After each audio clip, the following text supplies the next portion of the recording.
Ya, Assalamualaikum warahmatullahi wabarakatuh. Selamat siang dan kembali bertemu dengan Kak Sofi yang hari ini kita akan belajar tentang aktivitas-aktivitas yang ada di sekolah.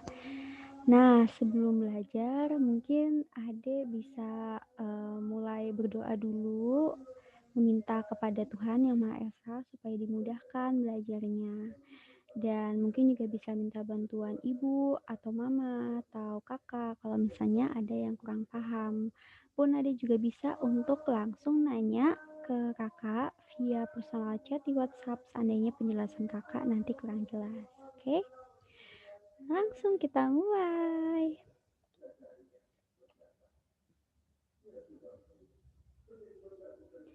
Nah, school activities itu artinya adalah kegiatan-kegiatan yang ada di sekolah. Nah, di sini kita akan belajar tentang menyebutkan kegiatan yang dilakukan di sekolah atau describing the activities inside school. Kemudian kita akan belajar tentang kata kerja atau bahasa Inggrisnya verb. Dan terakhir kita akan belajar tentang present continuous tense, yaitu salah satu jenis tata bahasa di dalam bahasa Inggris. Tata bahasa dalam bahasa Inggris itu tenses ya, yang digunakan ketika suatu kejadian sedang berlangsung saat ini gitu. Jadi gimana sih aturan kalimat yang harus digunakan ketika ada itu mau bilang kalau misalnya kejadian itu sedang berlangsung saat ini. Misalnya ada pengen bilang ke ibu gitu misalnya kalau adik lagi makan. Adik lagi makan berarti adik sedang makan. Berarti eh, makan yang Ade lakukan itu dilakukan pada saat itu juga. Nah, kalau di bahasa Indonesia kan aturannya itu pakai kata sedang. Aku sedang makan untuk mengatakan bahwa itu adalah kejadian yang berlangsung saat ini. Nah, di bahasa Inggris itu ada aturannya sendiri. Nanti kita akan belajar kayak gimana ya. Nah, ini tadi kakak bilang jangan lupa untuk berdoa sebelum belajar. Nah, yang pertama, describing the activities inside the school, menyebutkan kegiatan yang dilakukan di sekolah. Sini ada satu gambar. Nah, di gambar ini kakak terjemahkan dalam bahasa Indonesia sebenarnya maksudnya apa. Tapi mungkin di gambar sudah terlihat ya maksudnya apa. Have a flag ceremony itu artinya adalah melakukan upacara bendera. Read a storybook artinya adalah membaca buku cerita. Have an experiment itu berarti melakukan eksperimen. Clean the classroom artinya membersihkan kelas. Study in the classroom itu artinya belajar di dalam kelas. Dan have lunch artinya adalah makan siang. Ini ada beberapa kegiatan-kegiatan yang bisa ditemukan di dalam kelas dan mungkin juga pernah dilakukan ketika sedang belajar pada saat sebelum PJJ ya deh ya. Mungkin udah kangen gitu kan, sedang kangen sama sekolah terus ngeliat gambar ini kayak wah dulu aku juga pernah gitu di dalam kelas aku makan siang bareng sama teman, aku belajar sama guru dalam teman, terus mungkin ada upacara bendera juga gitu. Nah, di sini aku pingin Ade ambil secari kertas dan mulai untuk mencocokkan antara gambar dengan kalimatnya. Di sebelah kiri ada gambarnya, di sebelah kanan ada kalimatnya. Ini videonya boleh di pause dulu. Ade ambil kertas dan kemudian coba cocokkan antara gambar dengan kalimatnya. Misalnya gambar satu itu tuh apa? Gambar satu misalnya mungkin read a storybook gitu. Gambar dua mungkin misalnya have an experiment gitu. Di pause dulu ya dek videonya dan kemudian coba dek sendiri. Nanti setelah ada coba kita akan bahas.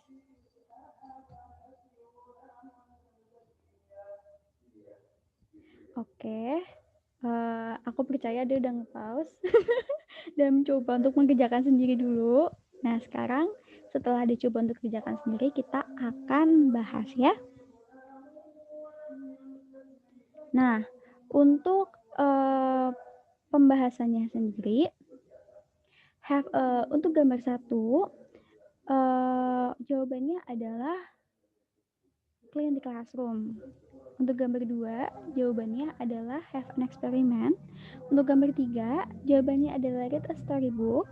Untuk gambar 4, jawabannya adalah have a flag ceremony. Dan untuk gambar 5, jawabannya adalah study in the classroom. Ayo, siapa yang dapat benar semua? Sekarang kita ke topik kedua ya, kata kerja. Nah, ini adalah definisi dari kata kerja yang mungkin terlalu kaku ya. Tapi secara simpelnya sebenarnya kata kerja itu adalah kata. Kata itu berarti satu kata kan. Satu kata yang digunakan untuk digunakan ketika sedang bekerja atau beraktivitas gitu. Misalnya Ade sedang main. Nah, berarti mainnya itu adalah kata kerja gitu. Nah, di bahasa Inggris main itu tuh bahasa Inggrisnya adalah play. Nah, play itu adalah kata kerja. Jadi seluruh kata yang Ade gunakan untuk bekerja, untuk beraktivitas, untuk melakukan suatu kegiatan, nah itu dimaksudkan sebagai kata kerja. Ini ada contoh-contohnya, misalnya study, belajar, read, membaca, clean, membersihkan, write, menulis, walk, berjalan, sleep, tidur, play, bermain, dan speak, berbicara. Tapi masih banyak lagi kata kerja yang bisa ditemukan di buku-buku atau mungkin di kegiatan-kegiatan ditemukan sehari-hari. Sini bisa dilihat kalau misalnya kata-katanya memang kata-kata yang akan beraktivitas, belajar, membaca, membersihkan, menulis, berjalan, tidur, bermain, berbicara, dan lain-lain. Ini kalau kakak terlalu cepat nanti mungkin bisa diulang lagi videonya ya. Atau kalau belum jelas nanti langsung tanya aja ke kakak via WhatsApp. Nah ini tadi untuk jawabannya, ini kayaknya slide-nya agak ketukar ya, harusnya jawabannya tadi, tapi ya udah nih, ini jawabannya mungkin nanti bisa screenshot nanti.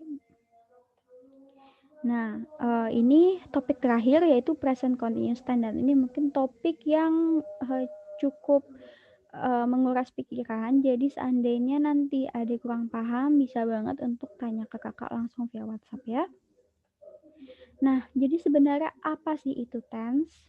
Dan kenapa ada istilah present continuous tense? Wah, ini aja dari kalimatnya agak rumit gitu ya, sebenarnya maksudnya apa. Nah, tadi kan kita udah belajar kata kerja. Nah, kata kerja itu adik-adik akan digunakan berbeda-beda tergantung waktunya. Jadi, bisa aja suatu kata kerja itu digunakan pada saat ini, atau untuk menunjukkan peristiwa yang akan datang, atau untuk menunjukkan suatu peristiwa yang sudah terjadi. Nah, maksudnya gimana nih? Contohnya gini, misalnya ada bilang aku sedang makan. Makannya itu kata kerja kan? Tapi yang ada maksud adalah aku makannya sekarang. Nah, oleh karena itu ada nulisnya aku sedang makan. Tapi kalau misalnya ada bilang aku makan tapi makannya kemarin gitu, bukan sekarang. Berarti ada bilang aku sudah makan gitu. Nah, aku sudah makan berarti itu menunjukkan bahwa kegiatan makan yang ada dilakukan itu sudah terjadi gitu. Waktunya itu, peristiwanya itu sudah terjadi di masa lampau, bukan sekarang. Nah, tense ini adalah aturan dalam bahasa Inggris untuk menunjukkan untuk kata kerja yang digunakan dalam suatu kalimat diatur sesuai dengan peristiwa, sesuai dengan waktu-waktu terjadinya peristiwa tersebut. Dan di sini yang kita pelajari adalah bagaimana kata kerja itu digunakan untuk menunjukkan bahwa kegiatan itu sedang berlangsung saat ini. Jadi present continuous tense adalah kata kerja yang digunakan untuk menunjukkan bahwa suatu kegiatan sedang terjadi saat ini. Sedang terjadi saat ini gitu ya dia. Hanya saat ini gitu. Jadi nggak tahu entah di masa depan apakah akan dilakukan atau di masa lalu apakah sudah pernah dilakukan. Tapi yang penting adalah kegiatan itu, pekerjaan itu sedang dilakukan pada saat ini. Nah, aturannya adalah seperti ini. Nah, jadi ada 3 rumus. Oke, mungkin kalau rumus kesannya kayak matematika yang bikin pusing gitu ya. Gimana kalau kakak ubah jadi aturan? Jadi ada 3 aturan penulisan present continuous tense dalam bahasa Inggris. Yang pertama ada kalimat positif, kemudian ada kalimat negatif, dan ada kalimat tanya. Tapi kita akan mulai satu-satu dari kalimat positif. Nah, di kalimat positif ini susunannya adalah subjek, to be, is, am, are. To be itu ada 3, is, am, are. Ini digunakan tergantung subjeknya apa. Kemudian verb dan ing. Contohnya di sini kakak tulis she is dancing. She-nya itu subjek, is-nya to be, dancing-nya verb plus ing. Di sini kalau ada yang lupa subjek itu apa, sini kakak jabarkan lagi. Subjek itu ada 7. She, he, it, I, you, we, they. She artinya dia perempuan, he artinya dia laki-laki, it artinya benda, you artinya kamu, we artinya kita, dan they artinya mereka. Sini coba diserap dulu pelan-pelan. Kalau misalnya belum ngerti boleh diulang lagi, di replay lagi videonya. Sedangkan to be itu cuma ada 3. To be itu is, am, are. To be itu gampangnya adalah pasangan dari subjeknya. Jadi, seandainya subjeknya he, she, it, maka to be-nya adalah is. Contohnya, she is dancing. Dia sedang menari. Kalau to be-nya it, itu juga pasangannya is. Contohnya, it is dancing. Benda itu menari gitu. Kalau subjeknya he juga to be-nya adalah is. He is dancing. Tapi memang kakak nggak tulis ini he is dancing gitu ya. Tapi mungkin contoh seperti itu. Sedangkan kalau to be-nya am, bacanya m ya dek, m, tulisannya am, bacanya m. M ini pasangannya I. Contohnya, I am dancing. Aku sedang menari. M pasangannya I artinya aku. Jadi, to be, am, itu hanya digunakan untuk yang subjeknya adalah I. Atau bahasa Indonesianya artinya aku. Contohnya I am dancing. Sedangkan to be are itu digunakan untuk yang subjeknya adalah they, we, are. Contoh, we are dancing, they are dancing, you are dancing. Ini harusnya they, we, you ya. Jadi they are dancing, we are dancing, you are dancing. Kayak gitu ya adik-adik. Kalau nggak ngerti boleh nanti diulang lagi videonya. Nah, untuk kalimat negatifnya sendiri sebenarnya sama. Kurang lebih susunannya sama. Bedanya adalah ditambahkan kata not di sini Mbak. Sini kakak kasih warna merah untuk membedakan dengan susunan kalimat sebelumnya. Contohnya di sini adalah subjek. Contoh susunan kalimat ini adalah subjek, is, am, are, atau to be dalam tanda kurung, not plus verb plus ing. Contohnya dari she is not dancing, he is not dancing, it is not dancing, I am not dancing, aku tidak menari, they are not dancing, mereka tidak menari, we are not dancing, kami atau kita tidak menari gitu. Sini kakak jelaskan lagi kalau she, he, it, I, they, we itu adalah subjek, is, am, are adalah to be, not artinya tidak, dan dancing itu adalah salah satu contoh dari kata kerjanya ditambahkan huruf ing. Jadi kata kerja aslinya adalah dance, menari, tapi untuk kalimat present continuous tense atau apabila ada yang mau bilang kalau misalnya narinya saat ini harus ditambahkan kata ing di belakangnya, nggak boleh enggak. Jadi susunannya adalah dance plus ing atau dancing gitu. Nah, ini rumus untuk kalimat tanya. Jadi mirip seperti tadi, bedanya adalah apa nih? To be-nya dipindah ke depan. Di sini kakak kasih warna biru untuk to be-nya ngebedain dengan yang sebelumnya. Sebelumnya kan to be-nya di tengah kan. She is, he is, it is, I am. Nah, ini kan dia setelah subjek kan. Di rumus kalimat tanya, to be-nya yang di depan. Jadi contohnya di sini ada is she dancing, bukan she is dancing, tapi is she dancing. Apakah dia perempuan sedang menari gitu? Is he dancing? Is-nya to be, he-nya subjek, dancing-nya verb plus ing. Dance plus ing jadi dancing.